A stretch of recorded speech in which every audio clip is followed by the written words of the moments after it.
側までお下がりください。全車は前から16号車、15号車の順で一番後ろがお下がりください。全車は前から16号車、15号車の順で一番後ろがお下がりください。全車は前から16号車。All right, guys, welcome to Minimal Packing Japan 2017. This is one of my most successful minimal packing ever, and this was Tokyo, Japan. We spent 10 days here, and it was amazing, and all this gear helped me travel and capture all my memories. Make sure to capture my Japan 2017 epic video. First of all, here we have our pack. This is the only pack that we brought for ourselves. This is a Peak Design 30-liter pack. There you go, 30-liter pack, Peak Design. This is a most awesome backpack. It has compartments so you can put everything, see everything is emptied out. There is nothing in here. You can compartmentalize these. You can shift them around. You can make little pockets for things. It's awesome. It has all these secret things in here. Pockets, amazing pack. So that was our pack where we carried everything except the things that we were wearing. And right off in this little pack, we have this flashlight for traveling. Always keep it handy in case you're on the plane, need to find something, or in your room at night, the lights go out, etc. Then we have our running gear. We actually ran a Japan 10K that I made some medals. I'll post a picture for them right here for you guys. So it was 10K. We ran around the Imperial Palace Gardens twice, and that was a 10K run. So these were the support ankle rubber socks that I used. These are the official socks that I used. This is my sweatband that I put around my forehead to keep the sweat out of my face. It's a halo headband. And this is the pack that I wear around my waist when I run to keep my keys, my iPhone, etc. Now this is here our Japanese, our yen, our money that we got before it came to Japan. That was awesome. Let's see, what else do we have? We have the Arctic vest. I downscaled from a full jacket with a hoodie to the vest because the hoodie was just way too hot for me. So the vest came in really handy. This is the Outdoor Research helium shell, which I would use when it rained.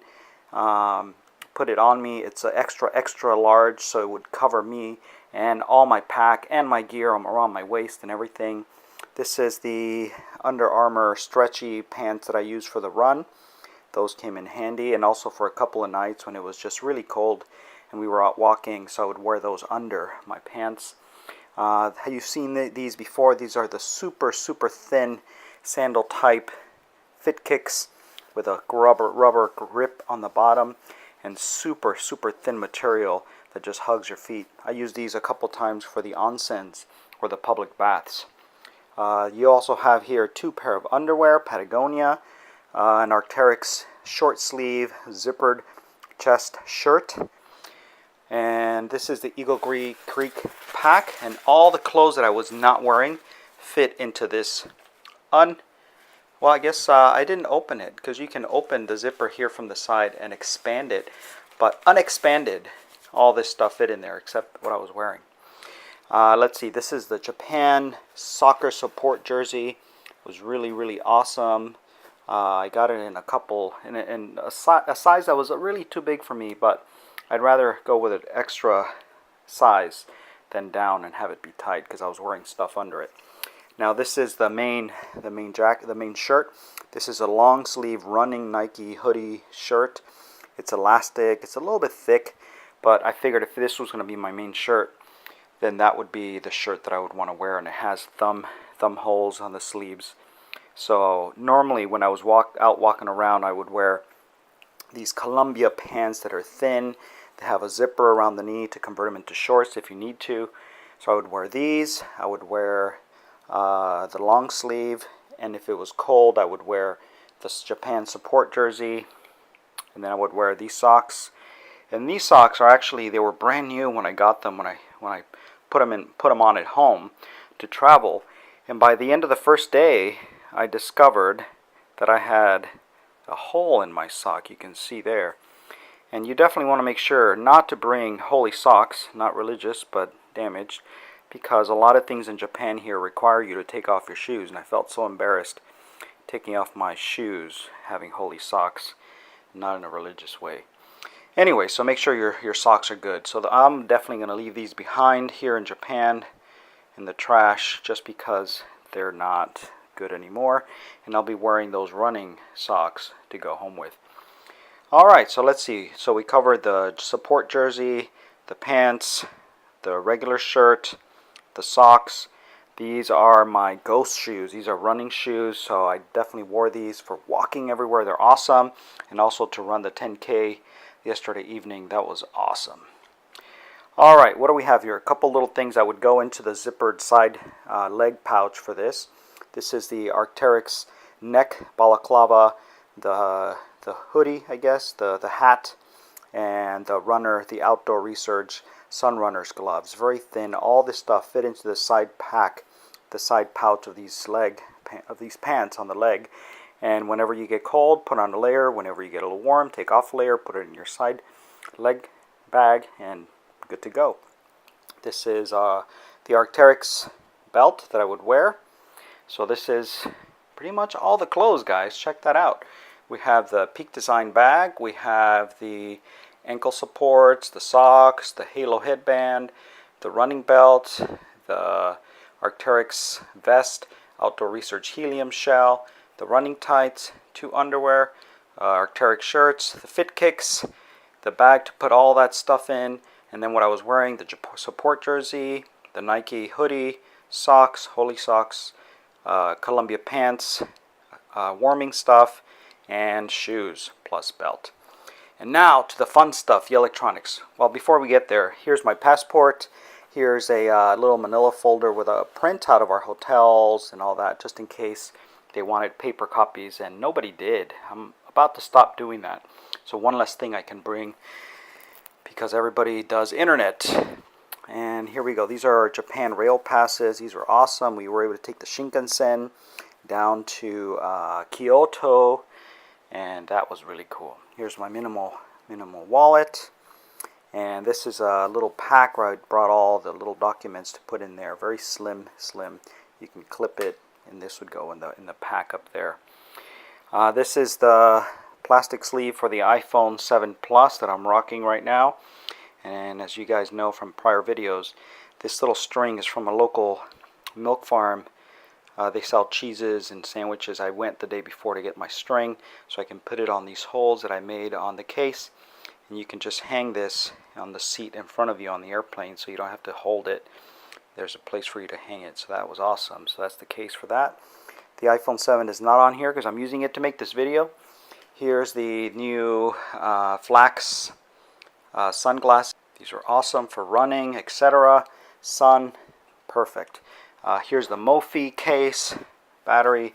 So I would put this, oh, it's full charge, nice. Because I'm leaving later on today. We're actually catching a plane to go back to LA in a couple of hours, so we need to be fully charged. So I would use the battery on my phone until it got down to 30%. Once it got down to 30%, I would turn this baby on, and it would charge my phone back to 100.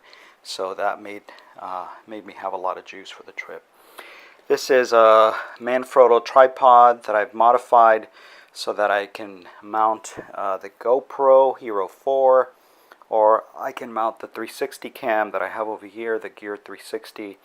So the Manfrotto tripod, and these are the Manfrotto. This is a Manfrotto, I guess, stand. You can lengthen the legs. You can put stuff on there, the GoPro, the tripod. So this would give you this. On the bottom of this tripod would give me about a height 5 feet, 5 foot height, so I can take time lapses at eye level, etc. So that was awesome, guys. This is almost like a little gorilla with bendable feet, so you can hang it, grip it. The Hero 4 with 2 batteries, dual charger, and these are memory cards for the GoPro. I only used one. Actually, I'm getting away from the GoPro. I only use it for time lapses and to use stabilization with this This is the Zhiyun Crane portable GoPro stabilizer. That came in handy a couple times for some shots. The batteries that go with this. Little filter for the GoPro. I think this is an ND8. I would use for sunny shots with the GoPro. And this is the Roaming Man. I actually rented this portable Wi-Fi unit. It was awesome. You could just turn it on. You get 500 megabytes per day. And that's about all we needed. So when we were on the fly, we can find directions, we can find restaurants, etc. This is the Gear 360. Came in handy for a couple shots.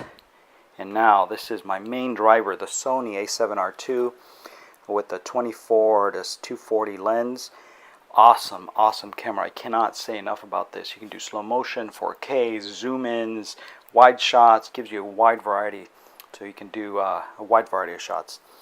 This is shower caps that I still have from Argentina. One of the hotels there had shower caps, and I carry these because if it rains heavily, I can stretch these out, put them on top of the camera, and I can still take video, protecting the camera from the rain. This is a lens cap for this camera. What else do we have here? We brought a total of 3 batteries, 1, 2, and the one that's in here for this camera, and they did just enough, just well, really well. This is all the cards that I have for this camera. I actually filled up one, and I'm using the second one, which is nowhere near full. So I just overdo it just in case I need more memory. Here is the charger, dual charger for those 2 batteries, or any combination of those batteries. This is a USB-C cable that I use for this camera. This is a USB extender, so that when you find a USB port on the seat in front of you on the plane, on the train, then you don't have to be really stuck to the wall. You can put this in there and then connect whatever you want on this end and have it give you at least 3 or 4 feet of extra length. Here is the portable battery I would use to charge my Apple Watch, which I'm actually wearing. I forgot to put it in the video, but there it is. Apple Watch charger, USB charger, should be fully charged for the ride home. But actually, you're going to see a new one of these guys. It's slimmer, it's faster, high capacity charging for the iPhone and the watch, so you don't have to wait a long time. That one has, I think, one and the other ones are 2.4. Anyways, what else do we have? We have our portable AirPods. Those come in handy for the plane and for the train and for the run. Those came in handy. Then you have this 3-foot extender cable you could plug into the wall. It gives you just a little bit of distance so you can plug in other things. So in reality, what I would do is I have this EC technology plug that gives you three USBs, and those 3 USBs I could plug in. 1 I could use for this camera. 2 I could use for this charging fan. I love this thing. Saves me a bunch of wires. So you plug in this USB into either that or into the extender that we talked about. That goes in here, and then you can charge pretty much everything. This is a USB-C with an iPhone adapter, another iPhone adapter, GoPro, micro USB, and then 2 micro USBs. So you have a combination of charging ability here. Alright, this is a pen you can use for filling documents on the plane, etc. This is the little pouch that you put in the earphones, the Bose noise cancellation earphones that I'm using right now to record the audio for this video. And what else? 2 more things here, guys. This is a micro USB to USB-C card reader in case I needed to download anything to anybody to anywhere. And this is a flash drive, 128 gigabyte flash drive. I carry a bunch of workouts and things that I want to watch on the fly. I just connect that to my iPhone and I can access all that. And you know what? I've never used it for the other thing I could use it for. I never use it for downloading videos off my iPhone or pictures in case my iPhone gets full, because I'm rocking the 256 gigabyte phone, so I never run out. But if I did, I could transfer stuff to here and save it, so I don't have to delete stuff. That's a handy thing. So on one side you have the USB, so you can plug it into your computer or whatever device, and on the other side you have the iPhone, the dock. Alright guys, last but not least is a little baggie, collapsible baggie that I use to put in all the electronics I was not using. So whenever I wasn't using any of the cables, the stick, the tripod stick and those legs fit on the side pockets of that bag. But everything else fit into this little baggie. And there you have it guys. This was the Japan Minimal Packing 2017. Don't forget to check out my epic Japan video. Alright guys? Have a good day. Bye-bye. お下がりください。